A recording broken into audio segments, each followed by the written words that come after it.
At a mega rally organized by Rahul Gandhi and the Vadra family against the SIR and what he calls vote chori turned into murderous political rhetoric, slogans calling for the grave of the Prime Minister were openly chanted. Can a party wish death on the Prime Minister of India and call it public anger?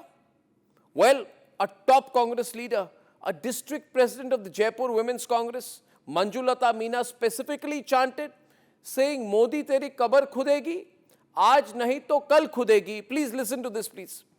Modi teri kabar khudegi, aaj nahi to khudegi.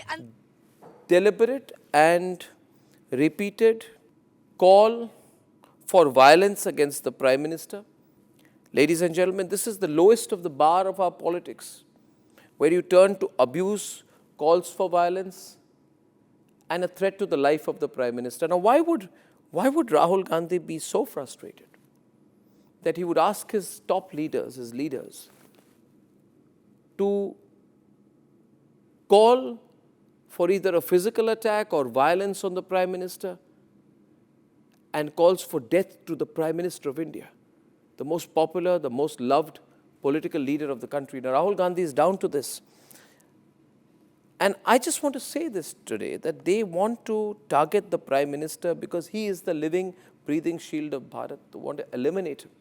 They're calling for the elimination of Modi so that these foreign-driven, deep state, conspired political game, whatever this ecosystem does abroad, they're trying to target India. They conspire abroad because they've used every weapon in their arsenal, but they've not been able to target Modi, even beat Modi.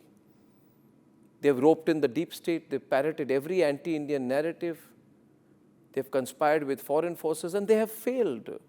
They have failed. Ladies and gentlemen, Congress was named as a client of Cambridge Analytica. Please remember, viewers, every foreign tool they have used.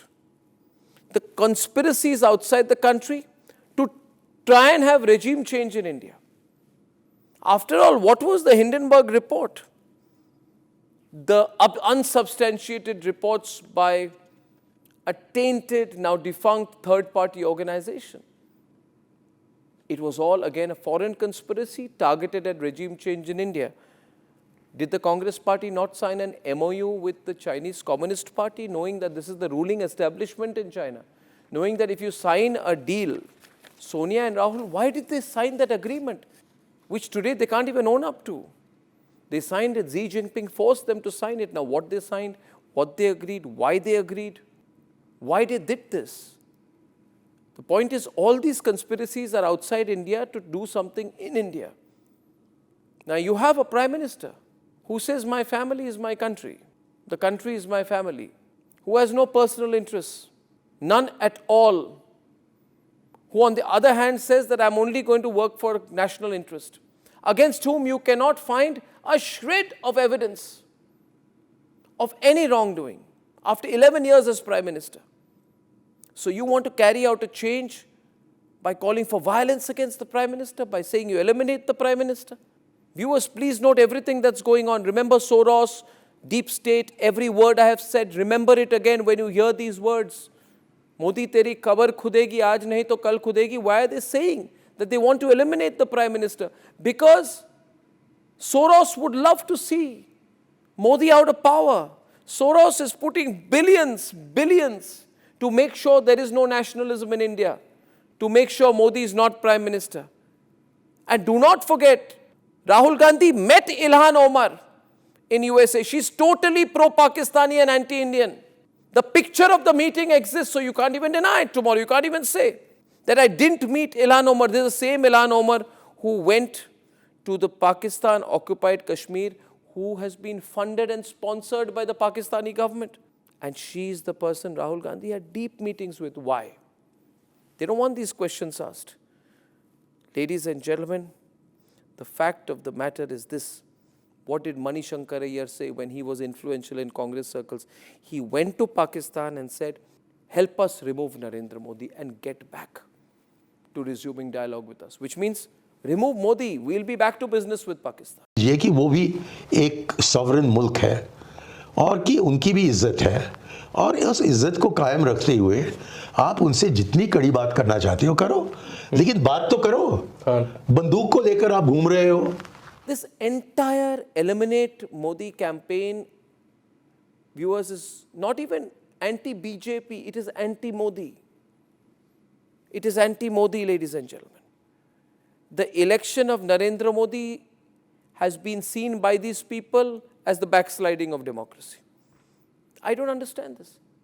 People who are from the center-right get elected everywhere around the world. Meloni in Italy, even Boris Johnson, ladies and gentlemen, center-right. Even Donald Trump, very much center-right. But if Narendra Modi is elected in India, then at the World Economic Forum, you have Soros and others who say this is a frightening setback in India, where a democratic state is now turning into a Hindu nationalist state. This is the Soros thinking.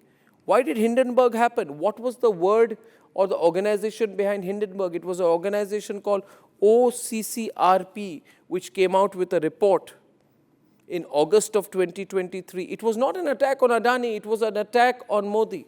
And Rahul Gandhi had jumped into the Pegasus bandwagon. Again, OCCRP first claimed that the Indian government had tried to infiltrate a spyware on its journalists' phones. There was an attempt at creating a big halla in India for this. The point, if you look at all the examples I have given, from Pegasus to Soros, to the Congress asking for Pakistan's help, to Hindenburg, to Cambridge Analytica, and the MoU with China. You have a situation where people who are connected to this Vadra Congress ecosystem have used every possible foreign point to carry out regime change in India. And when that does not happen, then you say the election has been stolen, vote chori. When that doesn't work, when you lose elections, then what do? You say, let's eliminate the Prime Minister. And when this is recorded on a tape and a video, and it's shown on Republic, you say, we never said it. Or rather, you end up saying, we didn't mean what we were saying. What did you mean? What did you mean? These people, they want a grave for our Prime Minister, but not for the terrorists. In the case of the terrorists, they question the strike. They say, where does the Republic have the sabut? Where does the government have the sabut? They question the strikes. Balakot strike, they question the numbers. Governor कहते थे, उसके बदले में आप बालाकोट में हमला किया, सारे देशवासियों के अंदर एक जोश पैदा हो गया कि हमारे देश बदला ले रहे हैं, लेकिन उसके बाद हमें कोई जानकारी नहीं मिला, क्या हुआ ना हुआ कोई जानकारी नहीं मिला। हमें चश्मदीद गवाह के साथ ये देख पाए हैं कि हमारे एक MiG-21 को हुआ क्रैश होने देखा, हमारे एक C-17 हेलीकॉप्टर को हम लोग तबाह होते देखा फ्रेंडली फायर में, उसमें 6-7 हमारे एयर पर्सनल उनको हम शहादत होते हुए देखा। कहे गए थे कि पाकिस्तान के F-16 को मार गिराया, पता नहीं कहाँ गिराया, और बालाकोट में असलियत क्या हुई पता नहीं। And they wish death upon our Prime Minister. We just are supposed to sit here and not question these people. The point is the Congress and the Vadra family is so entitled. They've had birthday parties on aircraft carriers when they were kids, these people. And pictures were taken of birthday parties on aircraft carriers. And they to be displayed that this is how entitled we are. They thought they were the royal family of the country, who would have birthday parties on aircraft carriers with admirals standing in attendance. And now the people of India have said, no more of that dynasty, take it away. So you say vote chori, you say eliminate the Prime Minister. Ladies and gentlemen, these are the people who shed tears when Afzal Guru was hanged. Now Shashi Tharoor every day is indirectly putting a job application to join the BJP every day. BJP should remember, same Shashi Tharoor, same Congress ecosystem said the hanging of terrorist Afzal Guru was wrong. When Shashi Tharoor puts his application, job application, to switch political sides, let him also say there that he had said that the hanging of Afzal Guru was wrong. The point is, ladies and gentlemen, the same thinking makes Mallikarjun Kharge say today that Operation Sindoor is chut-put war. They will say all this. They'll call for the elimination of the Prime Minister. My dear viewers, sometimes words reveal a lot. Sometimes body language does. Sometimes slogans do. This is a classic case of all three coming together. We cannot look aside when such calls are made. We must ask the Vadra Congress, if you've lost, it's your problem. You have no right at all to use these words or have this intention about the democratically elected Prime Minister of India, Narendra Modi.